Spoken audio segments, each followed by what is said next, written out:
Lancemos sobre Jesus todas as nossas ansiedades, porque Ele tem cuidado de nós. 1 Pedro capítulo 5, verso 7. Louvamos a Deus por podermos estar juntos mais uma vez, estudando a Palavra de Deus. Agradecemos a todos vocês que estudam conosco, a todos que compartilham esses estudos com outras pessoas, a todos que são inscritos no canal Hora Tranquila no YouTube, que clicam no dedinho de joinha, e também a vocês que nos escrevem dizendo de onde estão acompanhando. Queremos aqui mandar um alô especial para Glaucida de Souza, parabenizando o filho Jairon Cassiano, aniversariou ontem, ela pede orações por ele. Um alô especial para Fátima Martins, o esposo Paulino Aguiar. Um alô especial para Virgínia Farias, que pede orações em seu favor. Bernadette Moreira, Fátima Martins, Aparecida de Fátima, Josias Rodrigues, Veneranda Evangelista, Guiomar, Leda Senhorinha, Helenilda Fontes, pede orações pelo filho Elbis, e também um alô para Maria Filomena e todos os demais que nos escrevem. Agradecemos e mandaremos sempre alô para vocês. Iremos orar. Santo Deus e Pai que estás nos céus, estamos em Tua presença, agradecidos por mais um dia que estás nos concedendo, por mais este momento que iremos ter estudando a Tua Palavra. Pedimos que o Teu Espírito Santo continue trabalhando conosco, nos ajudando a entender a Tua Palavra, que possamos aceitá-la, colocá-la em prática em nossa vida. Queremos pedir, Pai, que abençoes todos os que estudam conosco, dê vitórias nos problemas que enfrentam, nas necessidades que têm. Tu conheces cada problema e os pedidos que nos são enviados, Pai. Atue conforme a Tua santa vontade, que todos permaneçam firmes na fé, confiantes de que Tu tens o momento certo para agir e que a vitória é certa em nome de Jesus.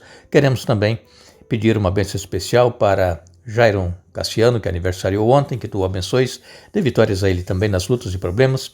Abençoes Virgínia Faria, também queiras abençoar Lenilda Fontes e o filho Elbis, e todos os demais nomes que nós aqui citamos. Tu conheces os problemas que cada um tem. Dê vitórias, Pai, em nome de Jesus. Amém.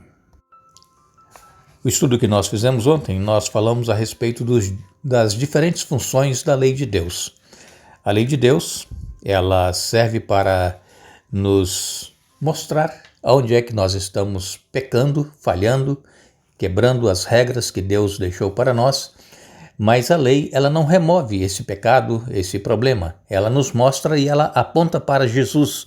E Jesus, então, ele é o único que pode nos perdoar, pode nos fazer novos, se nós assim desejarmos e buscarmos essa transformação em Jesus, e é o único que pode nos salvar. A lei, ela não salva ninguém. E hoje queremos falar com vocês que a lei, ela é uma promessa de Deus para nós. E nós anteontem, citamos aqui os 10 mandamentos da lei de Deus. Creio que você leu também na sua Bíblia, em Êxodo capítulo 20, você encontra ali os 10 mandamentos, você pode ler em qualquer Bíblia, os 10 mandamentos são iguais. As versões podem ser diferentes, palavras diferentes, mas o que está escrito ali é realmente aquilo que Deus deixou para nós, para que nós possamos obedecer, para que nós possamos ter uma direção em nossa vida. E nós seremos julgados por essa lei, a lei da liberdade. Essa lei, ela é o caráter de Deus. E o caráter de Deus é o quê? Amor. Deus, ele não tem nenhuma intenção e desejo de nos destruir, fazer com que nós nos percamos. Deus, ele tem o desejo que nós nos salvemos. Para isso, nós precisamos crer na palavra de Deus, aceitar a Jesus em nossa vida e seguir o que está escrito na Bíblia. Muitos podem dizer assim, não, mas é impossível nós seguirmos Sim, humanamente falando, é impossível. Mas se nós buscarmos em Deus força, direção, Ele vai nos dar a força que nós precisamos para obedecermos à sua vontade. É claro que muitas pessoas hoje dizem que nós não precisamos mais seguir o que está escrito na Bíblia, fazer a vontade de Deus, porque nós estamos hoje debaixo da graça, porque depois que Jesus veio, Ele estabeleceu o reino da graça. Isso é verdade, estamos debaixo da graça, mas a graça, ela nos leva a obedecer. Como é que nós vamos dizer que nós estamos debaixo da graça se nós desobedecemos? Nós citamos aqui no estudo dessa semana que quando nós estamos dirigindo em uma estrada para algum lugar, sempre tem placas de sinalização. Aquelas placas são para nos orientar, para nos proteger de acidentes. E então, quando nós desobedecemos aquelas placas e fazemos o que nós achamos que podemos fazer, andar acima do limite de velocidade, não respeitar uma curva fechada que tem à frente, com certeza nós poderemos nos acidentar. Assim é com a nossa vida eterna. Se nós não seguirmos a orientação de Deus, que são como placas de trânsito, nós poderemos cair, estar em pecado e achando que estamos embaixo da graça. Nós precisamos, irmãos, pedir a Deus que nos oriente, que nos mostre, que nos ajude a aceitarmos as verdades da palavra de Deus. E hoje queremos então ler com vocês em Romanos capítulo 3, nos versos 20 a 24, o apóstolo Paulo escreveu: Pois ninguém será declarado justo diante de Deus por fazer o que a lei ordena. A lei simplesmente mostra quanto somos pecadores. Agora, porém, conforme prometido na lei de Moisés e nos profetas, Deus nos mostrou como somos declarados justos diante dele sem as exigências da lei. Somos declarados justos diante de Deus por meio da fé em Jesus Cristo. E isso se aplica a todos que creem sem nenhuma distinção. Pois todos pecaram e não alcançam o padrão da glória de Deus. Mas ele, em sua graça, nos declara justos por meio de Cristo Jesus, que nos resgatou do castigo por nossos pecados. Paulo vem aqui, então, nos dizendo que nós não seremos justificados diante de Deus porque obedecemos à lei. Isso é claro, isso é verdade. Aqueles que obedecem, procuram guardar os 10 mandamentos e pensam que por isso estão salvos, estão enganados, porque a lei não salva.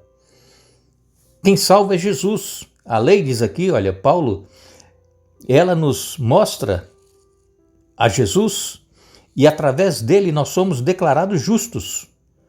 Não é por causa da lei que somos justificados, é por causa de Jesus, porque ele é o único que pode nos salvar. Foi ele que derramou o sangue na cruz do Calvário e é pelos méritos dele que nós seremos salvos, não é méritos nossos. Não é porque nós fazemos isso, nós fazemos aquilo e que nós vamos ser justificados por obras da lei. De forma nenhuma. Não são as obras da lei que vão nos salvar. É Jesus Cristo. E então, quando nós lemos em Romanos capítulo 10 e no verso 4, Romanos 10, 4, o apóstolo Paulo escreveu: Pois Cristo é o propósito para o qual a lei foi dada. Como resultado, todo o que nele crê é declarado justo. As versões tradicionais, elas dizem que o fim da lei é Cristo. O fim, o que quer dizer o fim? Acabou a lei? Não. O fim é o objetivo da lei. É Jesus. Não é salvar-se pela lei, mas o objetivo da lei é nos levar a Jesus Cristo. Como diz aqui essa versão que eu estou lendo, a nova versão transformadora, pois Cristo é o propósito para o qual a lei foi dada. Então, se não existisse lei, não existiria pecado. Mas o que a Bíblia nos diz, que nós lemos agora em Romanos 3, nos versos 20 a 24, que todos pecaram e carecem da glória de Deus. Todos nós somos pecadores. Não há um justo, não há nenhum sequer. O único justo é Jesus Cristo. E então é pela justiça dele que nós seremos salvos. E se não existisse então a lei, não existiria pecado. E se não existisse pecado, para que Jesus morreu? Jesus morreu por causa da lei, porque a lei condenava o pecador, condena o pecador ainda. Hoje ainda a lei também condena, mas quando nós reconhecemos que nós pecamos, que nós falhamos, aí nós recorremos a Jesus, porque ele nos perdoa. É o que diz aqui o apóstolo Paulo em Romanos capítulo 3, nos versos 20 a 24, que diz: Deus nos mostrou como somos declarados justos diante dele sem as exigências da lei. Somos declarados justos diante de Deus por meio da fé em Jesus Cristo. E isso se aplica a todos que creem sem nenhuma distinção. Então, qual é o objetivo da lei? Nos levar a Jesus. Ela aponta o pecado e aí nós recorremos a Jesus e Jesus nos perdoa e nos declara justos. Nós sabemos que Paulo, ele afirmou então que o fim da lei é Cristo, mas o fim, como eu disse para vocês, não é no sentido de que Jesus tenha abolido a lei ou eliminado a lei, mas Jesus, ele veio para cumprir o objetivo da lei, a finalidade da lei, que era o quê? Obedecer. E o próprio Senhor Jesus, ele disse que se nós o amarmos, nós o obedeceremos, nós guardaremos os seus mandamentos. Não creia em pregadores que dizem que não é mais necessário hoje nós obedecermos à lei, que a lei foi cravada na cruz. Quando esses pregadores falam que a lei foi cravada na cruz, eles só estão falando do 4º mandamento. Os outros 9 mandamentos para os pregadores valem. Por exemplo, se a lei foi cravada na cruz, eu posso matar, roubar, adulterar, eu posso ter ídolos, porque a lei foi cravada na cruz. Mas quando esses pregadores falam que a lei foi cravada na cruz, eles querem dizer o 4º mandamento.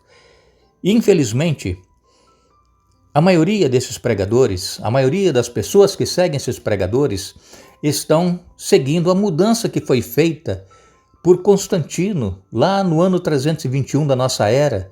Os apóstolos já tinham morrido, a igreja cristã já estava com os membros meio fracos na fé, passavam muitos problemas, e então Constantino se converteu, entre aspas, ao cristianismo, e ele trouxe o paganismo para dentro da igreja. E uma das coisas que ele fez foi colocar o domingo como um dia de repouso, em lugar do sábado. Por que o domingo ele colocou? Porque era o dia que eles adoravam o Deus Sol. E aí ele fez essa mudança. E os primeiros cristãos, até esse século IV, eles, para não serem penalizados pelos governantes, para eles não perderem os privilégios que tinham como povo, eles foram aceitando essas mudanças. E essa mudança ela continua até hoje e continuará até a volta de Jesus, mas a palavra de Deus não mudou. Não tem nenhuma passagem na Bíblia que diz que Jesus mudou a lei, não tem nenhuma passagem na Bíblia que os apóstolos guardaram o primeiro dia da semana como um dia de adoração a Deus. Quando a Bíblia fala que eles estavam reunidos no primeiro dia da semana é porque eles estavam com medo dos judeus, com portas trancadas, com medo dos judeus. Por isso que eles estavam reunidos numa casa com a porta trancada. Irmãos, a palavra de Deus é clara. Nós não precisamos discutir, não precisamos bater boca. Se quem ouve, quem lê, não quer aceitar, isso não é problema nosso. Deus também não vai forçar ninguém a aceitar. A salvação, ela é de graça, é estendida a todos, mas precisamos querer ser salvos e obedecer a Cristo, fazendo a vontade dele em nossa vida. Que Deus tenha misericórdia de todos nós. Todos nós somos pecadores, não há ninguém melhor do que o outro. Quem vai nos julgar é Deus. Quando Jesus voltar, será então apresentado a todos o que cada um fez, se creu, se viveu, se obedeceu. E Jesus vai dizer: vinde, benditos de meu Pai, possuí por herança o reino que vos está preparado antes da fundação do mundo. E aqueles que disserem assim: mas Senhor, nós falamos em teu nome, nós fizemos isso e aquilo, Jesus vai dizer assim: olha, infelizmente eu não vos conheço, apartai-vos de mim. Que Deus tenha misericórdia de nós. Que possamos procurar fazer a vontade de Deus, obedecendo a sua palavra, e breve juntos estaremos nos céus. Que Deus nos abençoe, que Deus nos dê um bom dia. Retornaremos amanhã para concluir o estudo dessa semana, mas queremos dizer a todos que a Bíblia nos diz que nossa pátria está nos céus, onde aguardamos um Salvador, o Senhor Jesus Cristo. Filipenses, capítulo 3, verso 20. Que Deus nos abençoe.